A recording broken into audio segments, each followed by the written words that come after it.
Have nice day, kids.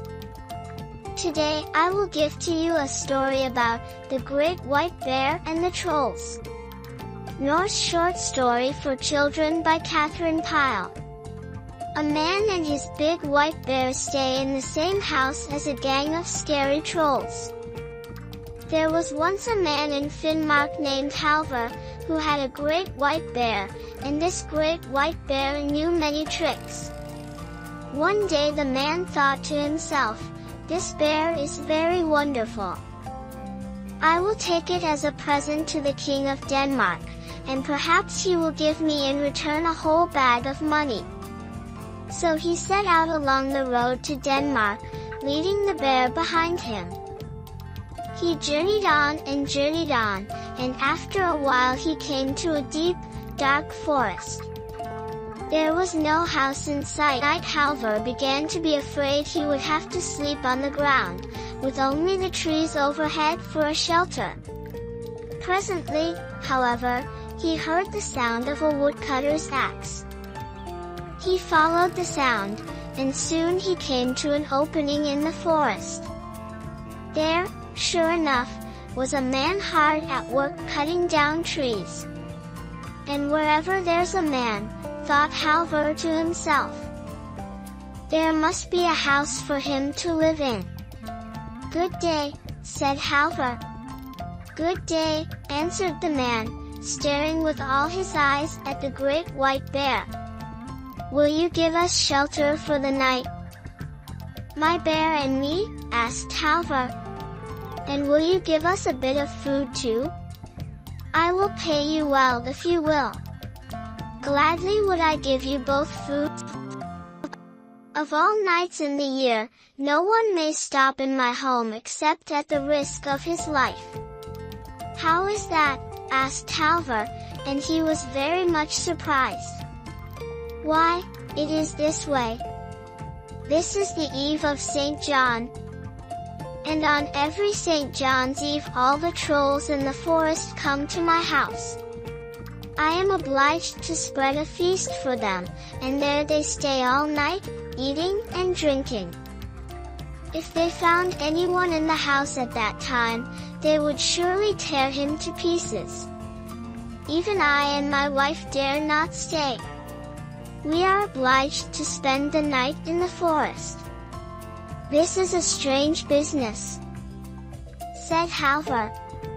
"Nevertheless, I have a mind to stop there and see what these same trolls look like. As long as I have my bear with me, there is nothing in the world that I am afraid of." The woodcutter was alarmed at these words. No, do not risk it, I beg of you," he cried. "Do you spend the night with us out under the trees, and tomorrow we can safely return to our home." But Halvor would not listen to this. He was determined to sleep in a house that night, and, moreover, he had a great curiosity to see what trolls looked like. "Very well," said the woodcutter at last, "since you are determined to risk your life, do you follow yonder path? And it will soon bring you to my house."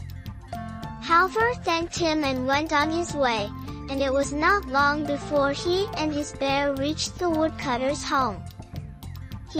And when he saw the feast the woodcutter had spread for the trolls, his mouth fairly watered to taste of it. There were sausages and ale and fish and cakes and rice porridge and all sorts of good things. He tasted a bit here and there and gave his bear some. And then he sat down to wait for the coming of the trolls. As for the bear, he lay down beside his master and went to sleep. They had not been there long when a great noise arose in the forest outside. It was a sound of moaning and groaning and whistling and shrieking. So loud and terrible it grew that Halvor was frightened in spite of himself. The cold crept up and down his back and the hair rose on his head. The sound came nearer and nearer. And by the time it reached, he could bear it no longer. He jumped up and ran to the stove. Quickly he opened the oven door and hid himself inside, pulling the door to behind him. The great white bear paid no attention, however, but only snored in his sleep. Scarcely was Halvor inside the oven when the door of the house was burst open and all the trolls of the forest came pouring into the room. There were big trolls and little trolls, fat trolls and thin. Some had long tails and some had short tails and some had no tails at all. Some had 2 eyes and some had 3, and some had only one set in the middle of the forehead.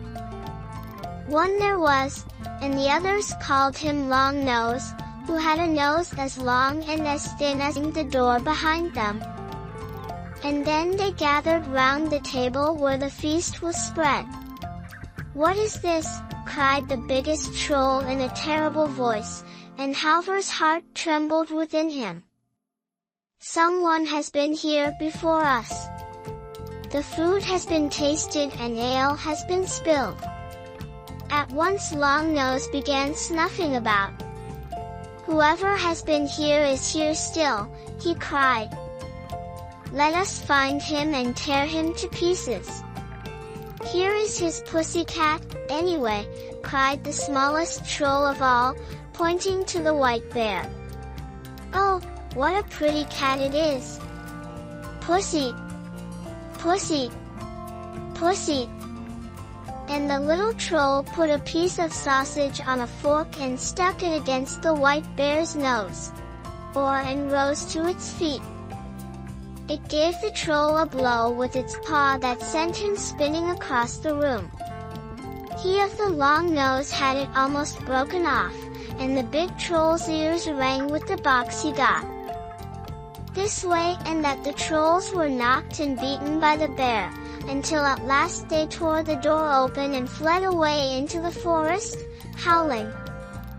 When they had all gone, Halvor crawled out and closed the door, and then he and the white bear sat down and feasted to their heart's content. After that the 2 of them lay down and slept quietly for the rest of the night. In the morning the woodcutter and his family stole back to the house and peeped in at the window.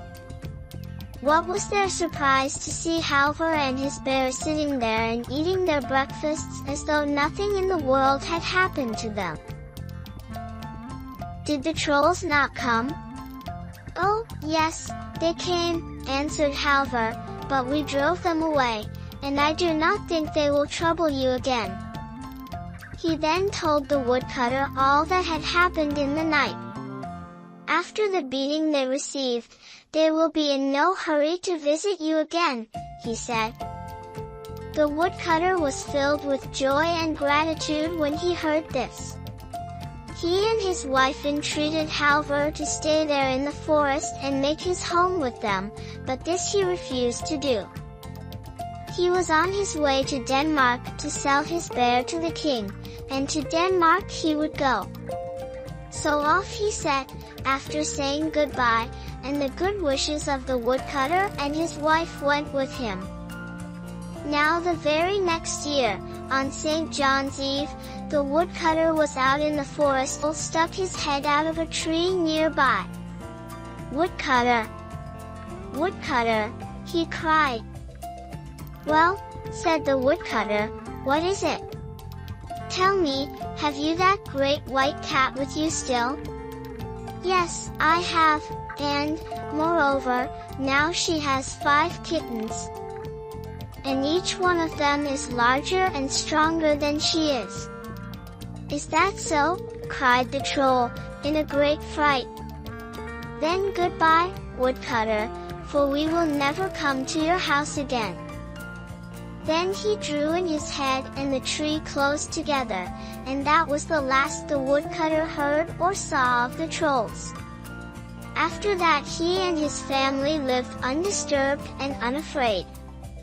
As for Halvor, he had already reached Denmark, and the king had a whole bag of money for it, just as Halvor had hoped. And with that bag of money Halvor set up in trade so successfully that he became one of the richest men in Denmark. The story ends here. Thank you, little friend.